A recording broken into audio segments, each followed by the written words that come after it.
কাতলা মাছের গুটি ভাজা বলে। কাতলা মাছকে ছোট ছোট গুটি গুটি করে কেটে বেগুন দিয়ে রান্না, ভীষণ টেস্টি। নিরামিষ একটা সবজি আর কাতলা মাছ আলু দিয়ে ডালনা, এই তিনটে রান্নাই মা করেছে। সেই তিনটে রান্না নিয়ে কিন্তু এসি রুমে চলে এসেছি।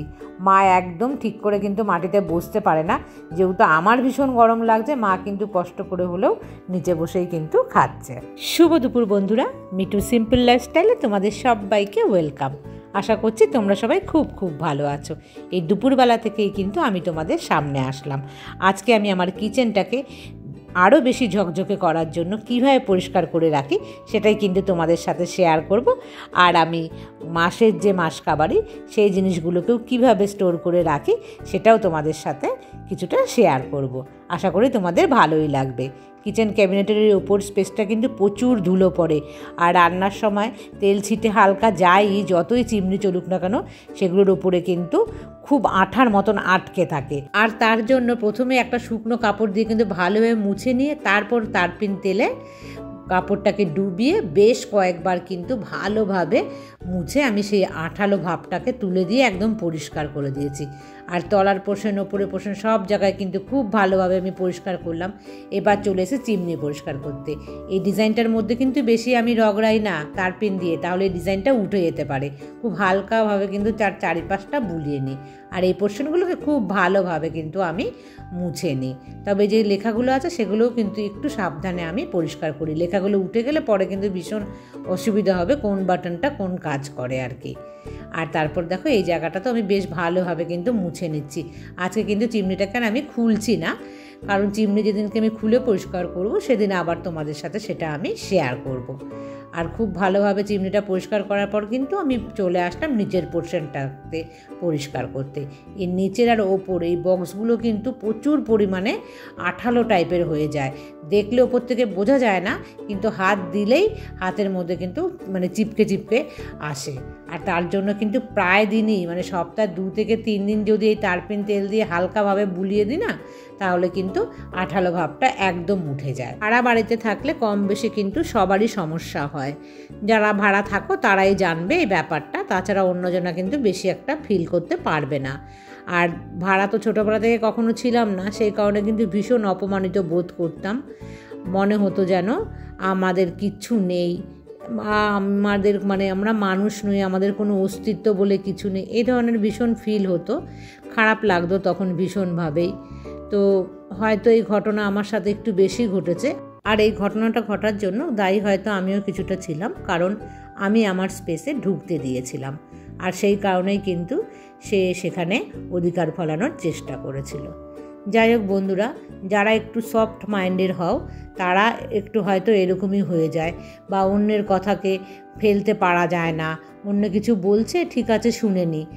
প্রথম যদি এরকম করতে থাকি না আমরা, তাহলে কিন্তু দেখবে অপর দিকের লোকটা কিন্তু তোমার উপরে জোর খাটানোর চেষ্টা করবে। আর সে তার বল প্রয়োগ করার যখন চেষ্টা করবে, তুমি একটা সময় পর কিন্তু সেটা তুমি নিতে পারবে না। আর যখনই তুমি নিতে পারবে না, তখনই কিন্তু সমস্যাটা সৃষ্টি হয়ে যাবে। তাই এই ধরনের কাজ যাতে আর কেউ না করে, যে তুমি অন্যের বশ্যতা কখনোই স্বীকার করবে না, নিজের বুদ্ধি রাখবে, তুমি বুদ্ধি রেখে কাজ করবে। তুমি অন্যের বুদ্ধি ভালো নেবে, তবে কিন্তু তাকে তোমার স্পেসে বেশি দূর ঢুকতে দেবে না। একটা কিন্তু গণ্ডি রাখবে, আর যদি গণ্ডি না রাখো তখন কিন্তু সেই গণ্ডি পার করে তোমার লাইফে দেখবে হস্তক্ষেপ সবাই কিন্তু করার চেষ্টা করবে। আর যখনই চেষ্টা করবে তুমি নিতে পারবে না, আর তখনই কিন্তু সমস্যাগুলো বেশ বড় আকার ধারণ করবে। কিংবা দেখবে তুমি যাকে সবচাইতে বিশ্বাস করবে, ভরসা করবে, বা তাকে তুমি মা বাবা গার্জিয়ান যেরকমই মনে করো না করো, সেই লোকটা তোমার বিশ্বাস ভেঙে অন্য আরেকজনের সাথে তোমার নামেই নিন্দে করছে, তুমি সেটা শুনতে পাবে। তখন কেমন হবে? তখন কিন্তু ভীষণ কষ্ট লাগবে। আর এই ঘটনাই আমার সাথে কিন্তু ঘটেছিল।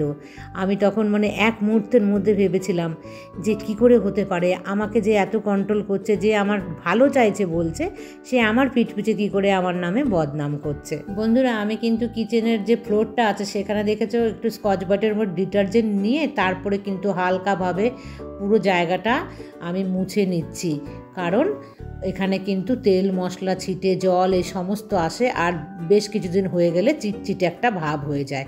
তাই খুব ভালোভাবে স্কচ ব্রাইটের উপরে হালকা ডিটারজেন্ট দিলাম, বেশি দেওয়া যাবে না, নাহলে কিন্তু আচারকে আবার পড়ে গিয়ে হাত পা ভেঙে যাওয়ার জোগাড় হবে।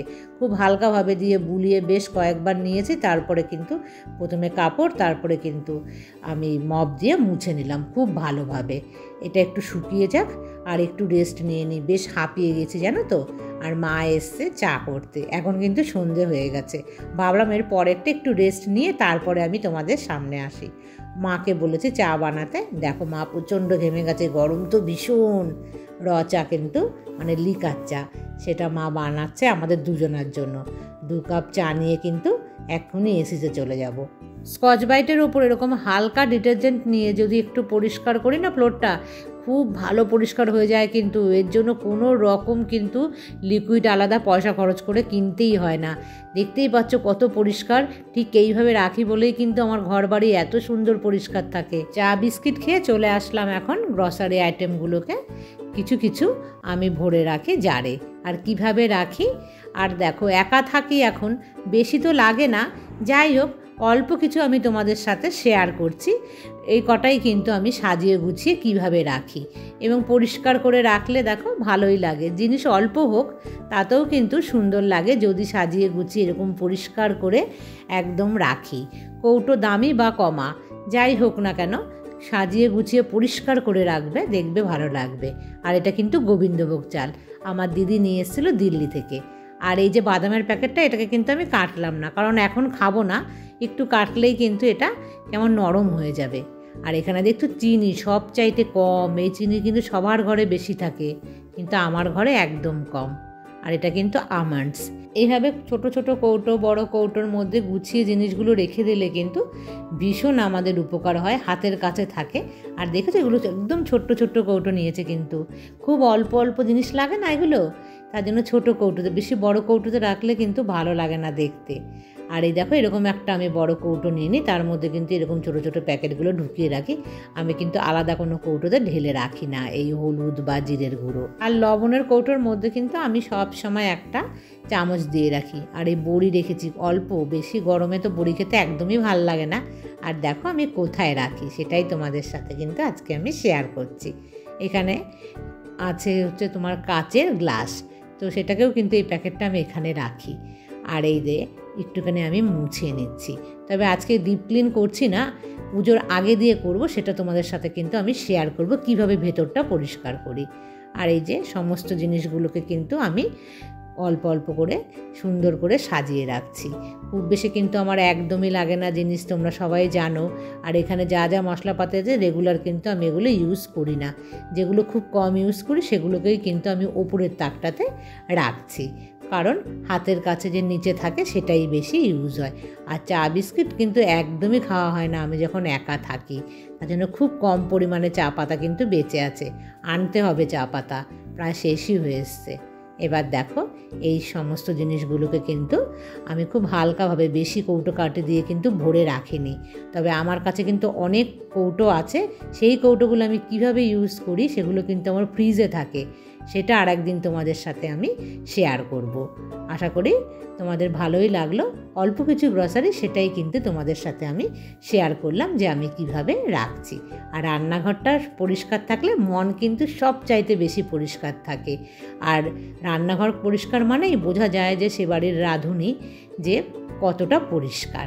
যাই হোক বন্ধুরা, আশা করি তোমাদের কিন্তু ভালোই লাগলো আমি কিভাবে জিনিসপত্রগুলোকে সুন্দর করে অল্প জায়গার মধ্যে অল্প জিনিসকেই সাজিয়ে গুছিয়ে রাখি। তাহলে বন্ধুরা আজকের মতন আমি এই পর্যন্তই রাখছি। নেক্সট ব্লগে কিন্তু গল্প তোমাদের সাথে অবশ্যই আমি শেয়ার করব। আর ততক্ষণ তোমরা আমার জন্য অপেক্ষা করো। আর সুস্থ থেকো, ভালো থেকো, সাবধানে থেকো। Good night.